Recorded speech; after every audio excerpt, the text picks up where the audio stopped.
मैं एक घर में मेहमान था, एक छोटे बच्चे से मैंने पूछा कि तू बड़ा हो के क्या बनने का इरादा रखता है? उसने कहा कि जहां तक तो मैं पागल हो जाऊंगा। तू पागल हो जाएगा? मैंने बहुत बच्चों से ये पूछा, मगर तेरा जैसा बुद्धिमान बच्चा नहीं मिला। तू बड़े मजे की बात करा, मगर बड़े मतलब की भी, पते की भी। तू पागल हो जाएगा। पागल होना चाहता हूं, होना नहीं चाहता, मगर हो जाऊंगा। क्योंकि मेरी मां चाहती मैं डॉक्टर बनूं, मेरे बाप चाहते हैं मैं इंजीनियर बनूं, मेरे काका चाहते हैं मैं संगीतज्ञ बनूं, क्योंकि उनको हारमोनियम बजाना आता है।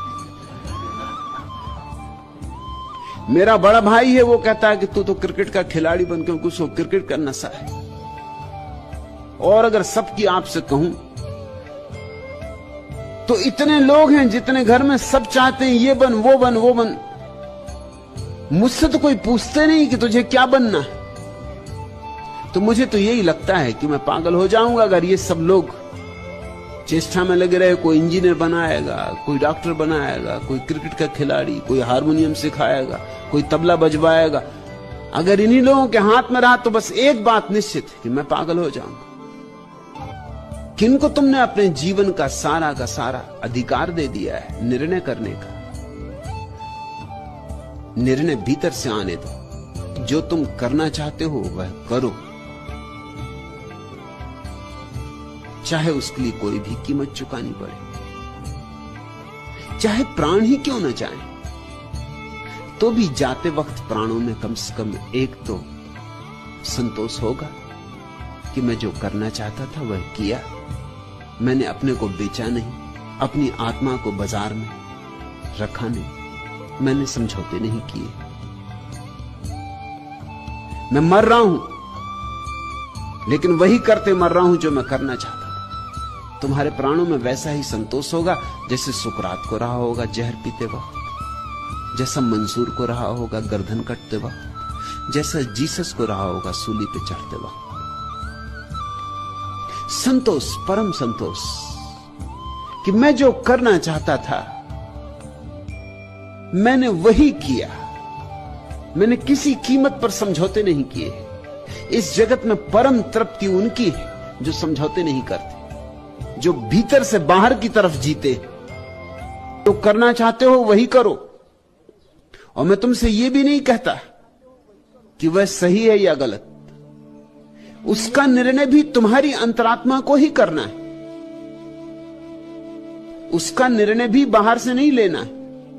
कौन निर्णय करेगा क्या सही है क्या गलत है? बुद्ध ने घर छोड़ा, पिता समझते थे गलत है, पत्नी समझती थी गलत है, परिवार समझता था गलत है, सब समझते थे गलत है। लेकिन आज 2500 साल बाद क्या तुम ये कहोगे कि बुद्ध ने घर छोड़ा तो बुरा किया? नहीं छोड़ते तो मनुष्य जाति वंचित रह जाती, सदा सदा के लिए वंचित रह जाती।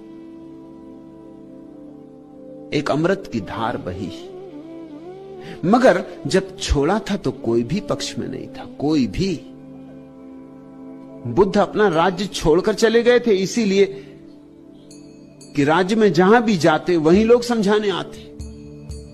तो सीमा ही छोड़ दी। सीमा छोड़ दी तो पास पड़ोस के राजा महाराजा आने लगे, क्योंकि वो भी उनके पिता के मित्र थे।